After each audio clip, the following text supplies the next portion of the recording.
السابق أن المشتق لكي يجري على الذات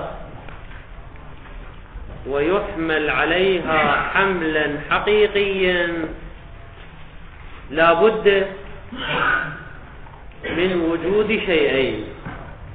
الشيء الأول وجود المغايرة بين المبدأ والذات، وتكفي المغايرة الاعتبارية المفهومية، وإن كانت مصداقا لا توجد مغايرة، كما في صفات الباري سبحانه وتعالى، ففيها مغايرة مفهومية مع الذات، ولكنها في المصداق توجد شنو؟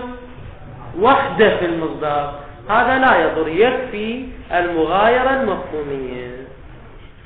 ثانيا اشترطنا وجود جري للمبدأ على الذات، أو قيام للمبدأ بالذات، أو تلبس للذات بالمبدأ. وهذا القيام أي قيام؟ قيام حلولي صدوري. قلنا كم نظرية عندنا؟ 4 نظريات تقريبا ذكرنا.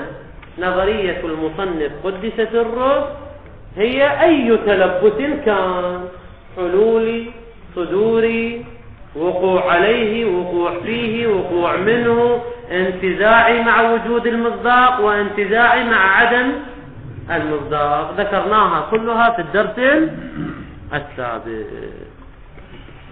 الآن نريد أن نقول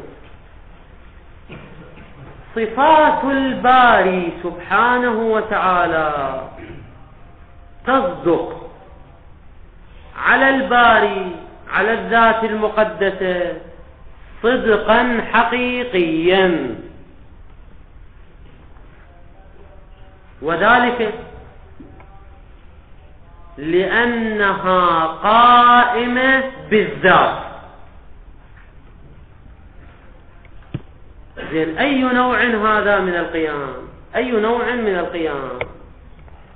نقول القيام من جهة أخرى ينقسم إلى قسمين، غير التقسيم اللي ذكرناه في الدرس السابق، القيام الحلولي والصدوري وما أدري شنو، هذاك التقسيم من جهة. الآن نقسم القيام من جهة أخرى. القيام ينقسم من جهة أخرى إلى قسمين: القيام المشهور والقيام غير المشهور. ما هو الفرق بينهما؟ القيام المشهور معناه وجود شيئين يمتاز أحدهما عن الآخر مصداقا، ثم يقوم أحدهما في الآخر، كما في الصفات الجارية على الممكنات، كقولنا زيد كاتب. زيد كاتب، كيف نسبنا الكتابة إلى زيد وقلنا كاتب؟ لا بد أن نفترض أن الكتابة قائمة بالذات وهي ذات زيد، ولكن قائمة بالقيام المشهور، أي الذي يستدعي وجود اثنينية. يوجد اثنينية، يوجد كتابة من جهة وهي عرض، ويوجد زيد وهو جوهر، فهذا قيام مشهور. لماذا قيام مشهور؟ لأنه يستدعي وجود اثنينية، وجودا لأن الكتابة لها وجود منحاز عن وجود زيد، لأن أحدهما جوهر والآخر عرض. هذا هو القيام المشهور. أما القيام غير المشهور وهو القيام بمعنى التلبس، ولكن بمعنى الوحدة والعينية، لا بمعنى الاثنينية، كما في صفات الباري سبحانه وتعالى. فحينما نقول الله تعالى عالم، لأن ذاته تعالى تلبست بمن؟ بالعلم، وتلبس ذاته بالعلم على نحو الاثنينية أم على نحو العينية؟ على نحو العينية. زين، هذا قيام مشهوري وتلبس مشهوري أم قيام غير مشهوري؟ هذا غير مشهوري، لأن المشهوري ماذا يقتضي؟ يقتضي الاثنينية، بينما في تلبس الذات المقدسة بالعلم والحياة والإرادة وغير ذلك، هذا التلبس بنحو العينية لا بنحو الاثنينية. ولذلك حينما نقول الذات المقدسة تقوم بالمبدأ وتتلبس بالمبدأ، فلا نقصد من ذلك القيام المشهوري الذي يؤدي إلى الاثنينية، بل نقصد من ذلك القيام غير المشهوري بمعنى العينية. اي يعني من جهة ثانية، هذا من جهة ثانية، بلي يعني في عرض واحد، في عرض واحد، التلبس الحلولي او الصدوري او ما ادري كذا كذا الى اخره. هذا التلبس الحلولي قد يكون مشهوري وقد يكون شنو؟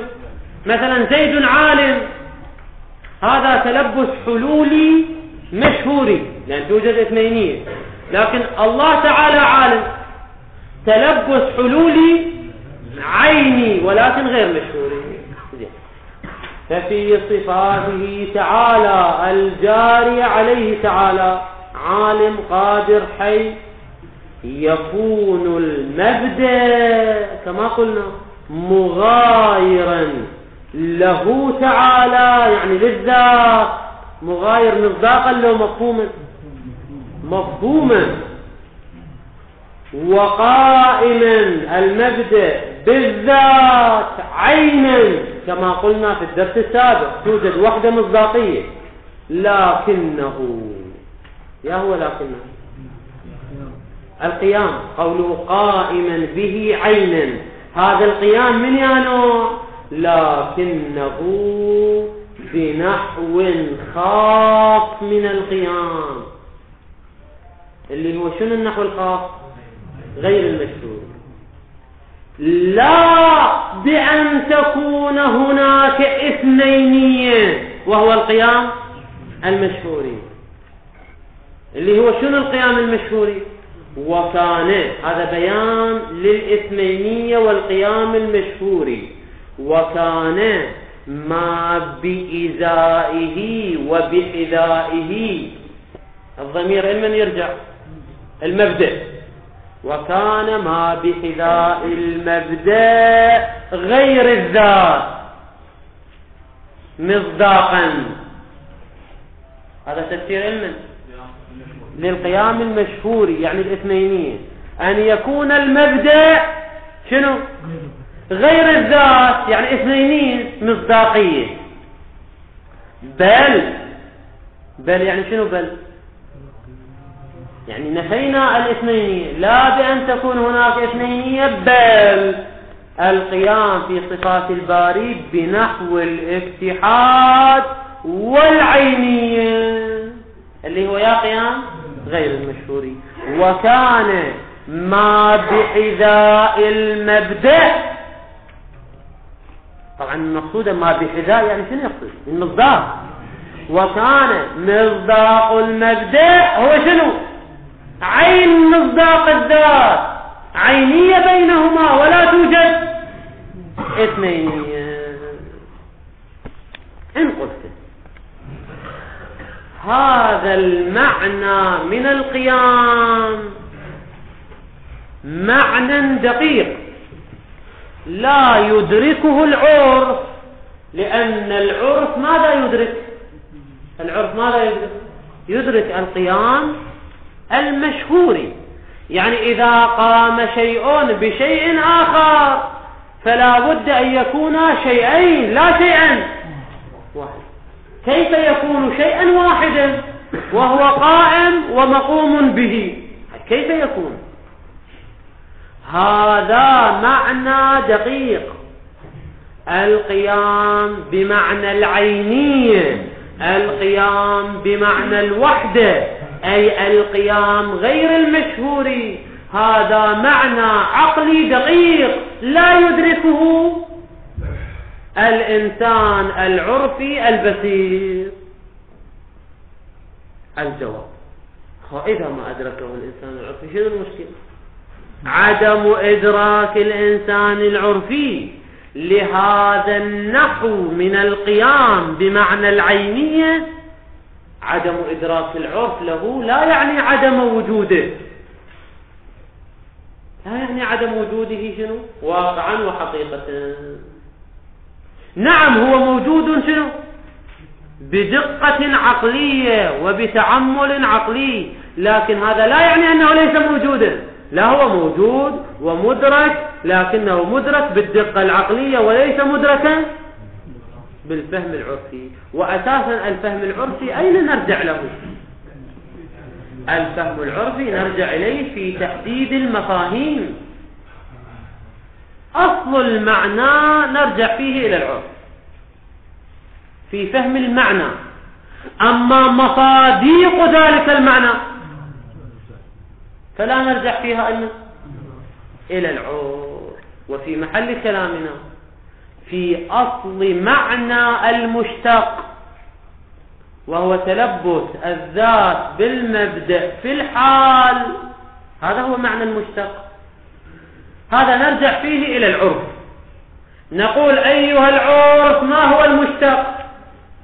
يقول ما تلبس بالمبدأ في الحال، يعني الاشتقاق معناه تلبس الذات بالمبدأ في الحال. لكن ما هي مصادقه؟ هذا مو شغل العرف بعد، هذا يرجع علما إلى تحديد المصداق في كل مورد بدقة عقلية ببرهان عقلي أو غير ذلك. بعبارة أخرى، قام البرهان العقلي على أن هذه الصفات الإلهية قائمة بالذات المقدسة، وهي مصداق من مصاديق المشتق. وإذا قام البرهان على ذلك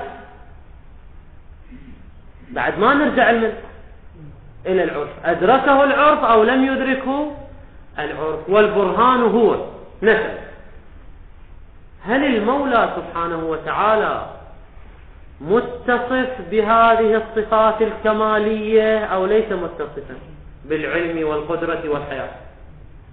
ثبت بالبراهين القطعية أنه متصف بجميع صفات الكمال، بل هو المفيض لها.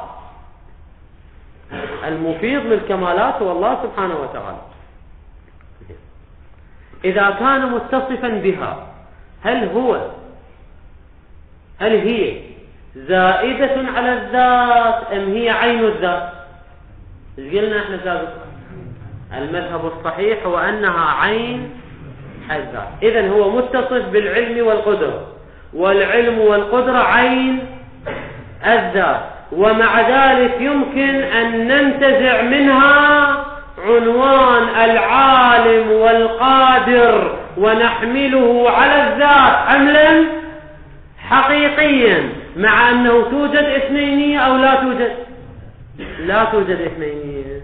فثبت بالبرهان صدق هذه الصفات على الذات المقدسة بنحو الوحدة والعينية، أي القيام غير المشهور. أما إدراك العرف أو عدم إدراك العرف لا قيمة له. قال: وعدم اطلاع العرف على مثل هذا التلبس. يا تلبس غير المشهور بنحو العينية، وعدم اطلاع العرف على مثل هذا التلبس من الأمور الخفية، يعني الذي هو من الأمور الخفية لا يضر، هاي لا يضر خبر لقوله وعدم اطلاع العرف لا يضر بصدق هذه الصفات عليه تعالى على نحو الحقيقة. طبعا إذا كان لهذه الصفات مفهوم صادق عليه تعالى حقيقة ولو بتأمل وتعمل من العقل، كما دل على ذلك البرهان العقلي الذي ذكرناه قبل قليل. زين، العرف من يرجع له؟ والعرف إنما يكون مرجعا في تعيين المفاهيم لا في تطبيق المفاهيم على مصادقها. ونحن هنا نتكلم عن التطبيق لو عن أصل المفهوم، عن التطبيق وتطبيق المشتق على صفات الباري سبحانه وتعالى.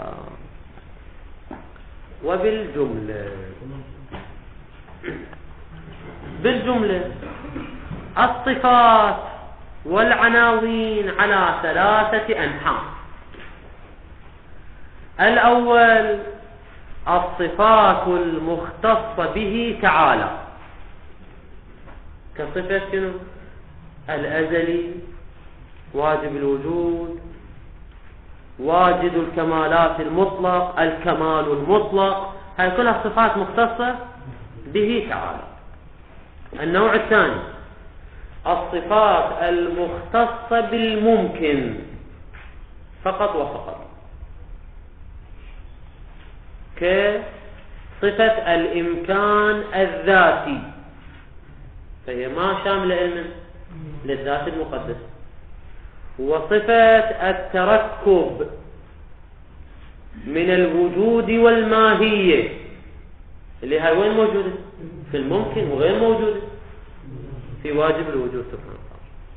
هذا النوع الثاني. النوع الثالث الصفات المشتركة بين واجب الوجود وبين الممكن، كصفة العلم والقدرة والحياة والوجود والإرادة. مثلا نقول الله عالم والإنسان عالم، الله حي والإنسان حي، الله تعالى موجود والإنسان موجود، الله تعالى مريد والإنسان مريد، وهكذا. فهذه صفات مشتركة. ومحل كلامنا هو النوع الثالث اللي هو يعني الصفات المشتركة. فهل هذه الصفات المشتركة تطلق على الباري تعالى بنفس المعنى الذي تطلق به على الإنسان والممكن، أم بمعنى آخر؟ المعنى واحد لو المعنى مختلف؟ الجواب نحن ماذا اخترنا؟ نحن نختار وحدة المعنى. فكلمة العالم التي استعملت في الذات المقدسة استعملت بنفس معناها الذي وضعت له واستعملت في الإنسان. فقولنا عالم، شنو معنى كلمة عالم؟ من انكشفت عنده الأشياء. زيد عالم يعني انكشفت عنده الأشياء، والله عالم يعني انكشفت عنده الأشياء، فاستعملت بمعنى واحد. يعني نقول بالاشتراك المعنوي لو الاشتراك اللفظي، اشتراك لفظي لو معنوي، اشتراك معنوي، تطلق بنفس المعنى على الذات وعلى غير الذات، ولكن الاختلاف في المصداق. المعنى والمفهوم واحد، العلم في الذات والعلم في زيد كمفهوم واحد، وهو من انكشفت له الأشياء. أما مصداقا علم الله سبحانه وتعالى وعلم الإنسان بينهما بون شاسع، أين الثرى من الثريا. ذاك علم حضوري وهذا علم حصولي، ذا غير قابل للخطأ هذا قابل للخطأ، ذاك علم للمستقبل والماضي والحاضر ولا قيمة للزمان في العلم، هنا توجد قيمة للزمان في العلم. أين علم الله تعالى من علم؟ القياس مع الفارق يعني، لكن هذا الاختلاف وين؟ في المصداق، وأما المفهوم فواحد. ولا ينبغي الخلط بين المصداق والمفهوم الذي وقع فيه صاحب الفصول بحيث التزم بالنقل وقال صفة العالم المطلقة على زيد هي تختلف عن صفة العالم المطلقة على الذات المقدسة، لأن المعنى قد نقل وتغير. هذا شنو سببه؟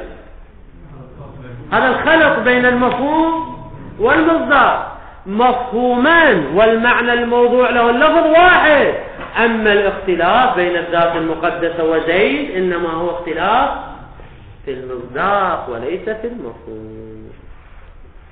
هذا ما ندعيه نحن. ويقيم عليه المصنف برهانا يعني دليلا برهانيا، ويقيم عليه دليلا وجدانيا. أما الدليل الوجداني على الاشتراك المعنوي هو التبادر، دليلنا هو التبادر. حينما نقول زيد عالم، ماذا يتبادر من عالم؟ من انكشف عنده الأشياء. وحينما نقول الله تعالى عالم، يتبادر إلى ذهننا من انكشف عنده الأشياء. فالمتبادر هو معنى واحد. فكلمة عالم المستعملة في الذات المقدسة استعملت في نفس المعنى الذي استعملت فيه في الإنسان، ودليلنا على ذلك هو التبادر. هذا دليل شنو؟ وجدان. أما الدليل البرهاني نقول كلمة العالم التي استعملت في الذات المقدسة بالقياس إلى كلمة العالم في زيد فيها ثلاثة احتمالات. الاحتمال الأول أن تكون بنفس المعنى، أي أن صفة العلم في الذات المقدسة بنفس معنى صفة العلم في زيد، وهذا معناه الاشتراك المعنوي، وبه يتم المطلوب، لأن المطلوب ما هو؟ إثبات الاشتراك المعنوي. إذا كانت صفة العلم هي واحدة في الذات وفي زيد، إذن هذا معناه الاشتراك المعنوي، فلا نقل ولا تجول، وبه يثبت ما نقوله. الاحتمال الثاني أن تكون صفة العلم في الذات المقدسة مقابلة لصفة العلم في زيد، يعني معناها نقيض معنى العلم الموجود عند زيد. والعلم الموجود عند الإنسان ماذا يعني؟ انكشاف الأشياء لدى الإنسان، فنقيضه ما هو؟ عدم الانكشاف. هل يمكن أن تتصف به الذات؟ تعالى الله عن ذلك علوا كبيرا يستلزم الجهل على الذات. إذن هذا الاحتمال شنو؟ باطل. زين، الاحتمال الثالث لا هذا ولا ذاك. يعني شنو لا هذا ولا ذاك؟ يعني لا نفس المعنى المحمول على الإنسان ولا نقيض المعنى المحمول على الإنسان. النتيجة راح تصير لا المعنى ولا نقيضه، يعني أن هذا اللفظ استعمل في الذات المقدسة بلا معنى، ويكون من باب لقلقة اللسان. إذا لا يدل على المعنى الموجود عند الناس ولا على نقيض المعنى الموجود عند الناس، إذن لا معنى له، يكون لقلقة لسان. إذن عندنا ثلاث احتمالات: أن يكون العلم والصفات في الذات المقدسة هي عين الصفات عند البشر، وهذا معناه الاشتراك المعنى. أن تكون العلم والصفات عند المولى تعالى نقيض ما موجود عند البشر، وهذا لا يمكن، هذا مستحيل، لأنه يستلزم الجهل على الذات المقدسة، أو لا هذا ولا ذاك، فيلزم أن تكون الصفات شنو؟ لقلقة لسان لا معنى لها. فإذا بطل الاحتمال الثاني والثالث لا يبقى لدينا إلا الاحتمال الأول، وبه يثبت المطلوب. قال: وبالجملة يكون مثل العالم والعادل والحي وغير ذلك وغيرهما من الصفات الجارية عليه تعالى وعلى غيره. يعني هذه الصفات تجري عليه تعالى وعلى غيره. إذن هي من يا نوع؟ من النوع الثالث، الصفات المشتركة جارية عليهما. يعني على من جارية عليهما؟ على الذات المقدسة وعلى غير الذات المقدسة، كالإنسان جاري على الباري وغير الباري بمفهوم واحد ومعنى فارد. يعني المعنى واحد، وهذا أصل معناه الاشتراك المعنوي. وإن اختلفا بآلحة بالمصادق، وإن اختلفا الباري والمخلوق فيما يعتبر في الجري من الاتحاد، هاي من بيان لما يعتبر، ما يعتبر من الاتحاد وكيفية التلبس بالمبدأ، تلبس الذات بالمبدأ على نحو العينية، وتلبس الإنسان بالمبدأ على نحو الاثنينية كما بينا قبل قليل. فالاختلاف وين راح يكون؟ مصداقي، أما مفهوما فالأمر واحد. وإن اختلفا فيما يعتبر من الجرم من الاتحاد وكيفية التلبس بالمبدأ، حيث إنه إنه التلبس والاتحاد بنحو العينية فيه تعالى، وبنحو الحلول أو الصدور والاثنينية في غيره تعالى. ولكن هذا اختلاف مصداقي لا يستدعي الاختلاف في المعنى. لأن إذا كان لا يستدعي الاختلاف في المعنى، إذن ما قاله صاحب الفصول باطل، لأن صاحب الفصول خلط بين المعنى وبين المصداق، فلا وجه لما التزم به في الفصول من نقل الصفات الجارية عليه تعالى عما هي عليه من المعنى في الممكنات. يعني شلون ننقلها؟ يعني هي تستعمل في الممكنات بمعنى، لكنها نقلت إلى معنى آخر في الذات المقدسة، نقلت من معنى إلى معنى آخر. هذا نلتزم به لو ما نلتزم؟ نقول لا، المعنى واحد ولا داعي للنقل. أما التباين الذي نحس به فهذا تباين في المصداق وليس في المعنى كما لا يخفى. كيف؟ هذا يريد يقيم لك البرهان، هذا الدليل البرهاني. زين وين الدليل الوجداني اللي هو شنو الدليل الوجداني؟ التبادر، يتبادر إلى ذهننا المعنى الواحد. زين أما الدليل البرهاني كيف؟ يعني كيف نقول بالنقل وإلى غير ذلك؟ ولو كانت، هذا هو البرهان، ولو كان بغير معانيها. طبعا كانت هي اللي كانت الصفات المطلقة على الباري تعالى. ولو كانت الصفات الإلهية بغير معانيها العامة، يا هي العامة المطلقة أيضا على الممكنات، لو كانت بمعنى آخر فكم احتمال عندي؟ 3 احتمالات. أن يكون نفسه، ونفسه يثبت المطلوب مالتنا، أن يكون نقيضه، هذا تعالى الله عن ذلك، أن يكون لا معنى له فيلزم أن يكون شنو؟ لقلقة لسان. ولو كانت بغير معانيها العامة جارية عليه تعالى كانت صرف لقلقة لسان وألفاظ بلا معنى. هذا احتمال الثالث. زين إن قلت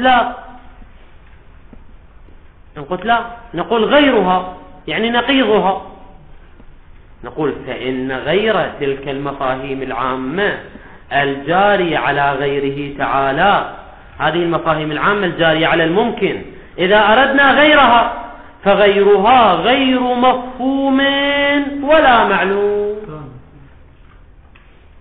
غير مفهوم ولا معلوم إلا بما يقابلها. هذا يحتمل احتمال الثاني. فايش راح يلزم الجهل والعجز والعياذ بالله على الذات المقدسة. ففي مثل ما إذا قلنا إنه تعالى عالم، عندنا 3 احتمالات. إما أن نعني أنه من ينكشف لديه الشيء، هذا شنو معناه؟ يعني عين المعنى المطلق على الممكن، فهو ذلك المعنى العام المطلق على الممكن، وهذا معناه الاشتراك المعنوي، وهذا الذي ندعيه نحن. أو هذا الاحتمال الثاني، أو أنه يعني نعني أنه مصداق لما يقابل ذات المعنى العام المطلق على الممكنات. إذا ما يقابله يعني شنو؟ في الممكنات ما ينكشف لدى الذات، زين ما يقابله عدم الانكشاف، هذا يستلزم الجهل على الله تعالى، فتعالى الله عن ذلك علوا كبيرا، لأنه يلزم الجهل على الذات. وإما أن لا نعني به شيئا، فايش راح يصير؟ فتكون هذه الصفات كما قلنا من كونها يعني الصفات صرف اللقلقة، وكون الصفات بلا معنى كما لا يخفى.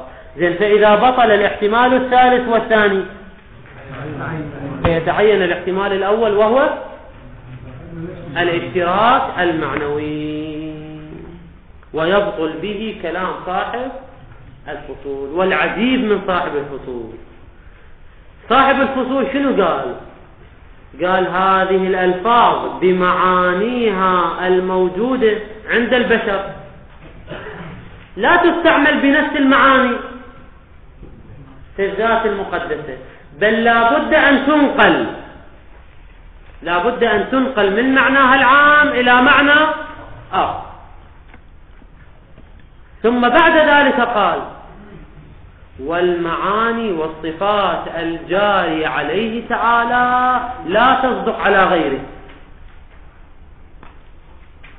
وهذا تناقض بالكلام. المناسب لكلام الفصول أن يقول ماذا؟ بما أننا نلتزم بالنقل. يعني شنو النقل؟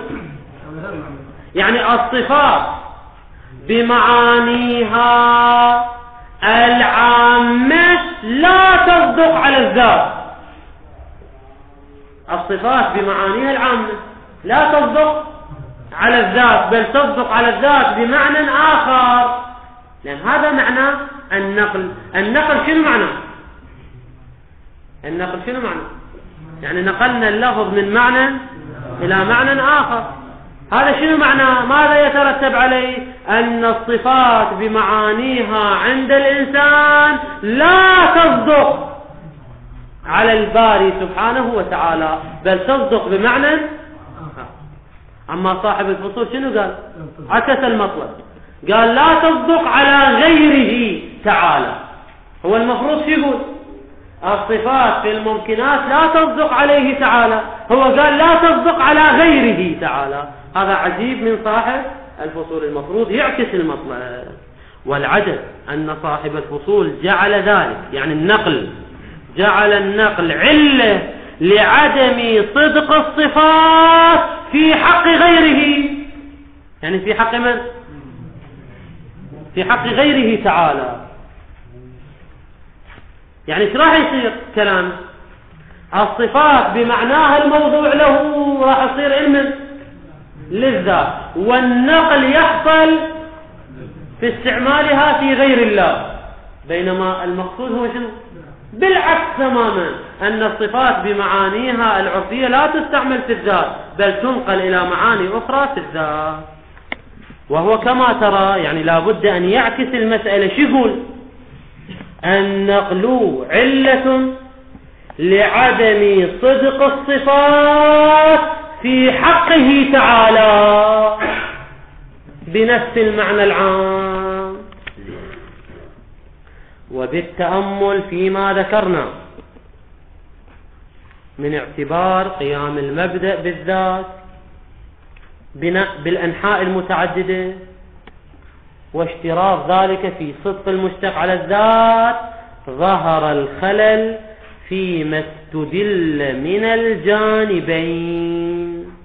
يا جانبين؟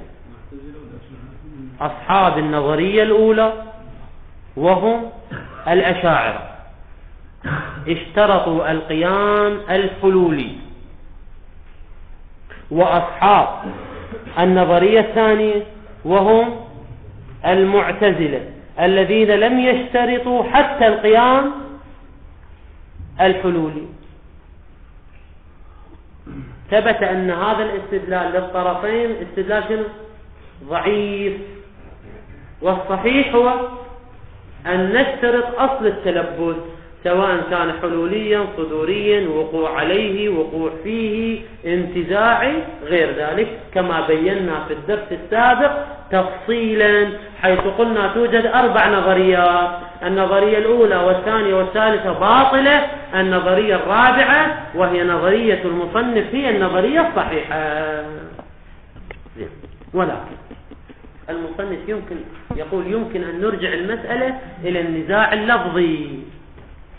نقول هذا الاختلاف مو اختلاف معنوي وإنما نزاع لفظي. يعني شلون نزاع لفظي؟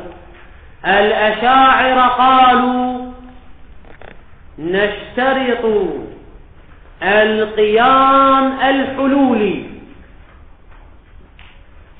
إذن المعتزلة شنو قال؟ المعتزلة قالوا غير القيام الحلولي ليس شرطا، فما اشترط عند الأشاعرة غير ما نفي اشتراطه عند المعتزلة. ما اشترط عند الأشاعرة ما هو؟ القيام الحلولي، وما نفي اشتراطه القيام الصدوري وغيره من الأنواع. فاختلف النافي والمثبت. بعبارة أخرى نقدر نوضحها ثانية، احنا ضربنا مثال ضارب ومؤلم. في ضارب ومؤلم قلنا ماكو قيام حلولي وإنما هو قيام صدوري، ولذلك قال المعتزلة لا نشترط القيام الحلولي. نشرح المطلب بهذه الطريقة. المعتزلة ماذا نفوا؟ اشتراط القيام الحلولي، قالوا ليس شرطا، ولذلك صدق ضارب بل نكتفي بغير القيام الحلولي. أما الأشاعرة فقالوا نحن نشترط أصل القيام. أصل القيام هو شرط، حلولي غير حلولي هذا مو مهم. فأكو تنافي بين الكلامين لو ماكو تنافي؟ حتى ماكو تنافي. النزاع يكون لفظيا وليس نزاعا معنويا. لذلك يقول وبالتأمل فيما ذكرنا ظهر الخلل فيما استدل من الجانبين، وكذلك ظهر الخلل في والمحاكمة. هاي المحاكمة عطف على الخلل. ظهر الخلل فيما استدل من الجانبين وظهرت المحاكمة بين الطرفين. يعني شنو المحاكمة بين الطرفين؟ يعني ارجاع النزاع الى النزاع اللفظي. فتأمل، يحتمل ان يكون المراد انه لم يظهر الخلل فيما استدل من الجانبين اذ لم نذكر دليل الجانبين، وانما ذكرنا دليلا علما. دليل من ذكرنا احنا؟ ذكرنا دليل المعتزلة فقط ولم نذكر دليل الأشاعرة. فكيف ظهر الخلل فيما استدل من الجانبين؟ لا، ظهر الخلل فيما استدل للمعتزلة ولم يظهر الخلل فيما استدل للأشاعرة إذ لم نذكر دليلهم. هذا أولا. ويحتمل أن يكون المراد أن النزاع ليس لفظيا كما قال المصنف، بل النزاع معنوي. شلون النزاع معنوي؟ لأن الأشاعرة قالوا نشترط القيام الحلولي، والأشاعرة قالوا القيام الحلولي ليس شرطا، فالنفي والإثبات توارد على شيء واحد، فالنزاع ليس لفظيا وإنما النزاع حقيقي. والحمد لله رب العالمين، وصلى الله على محمد وآله الطاهرين.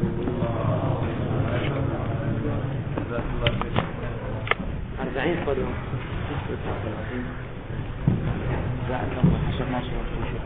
شلون زعل؟ حسب كلام لذلك هو ردينا ما لنا يعني شلون نصور؟ نقدر نصور نصوره مع صاحب الفصول. لا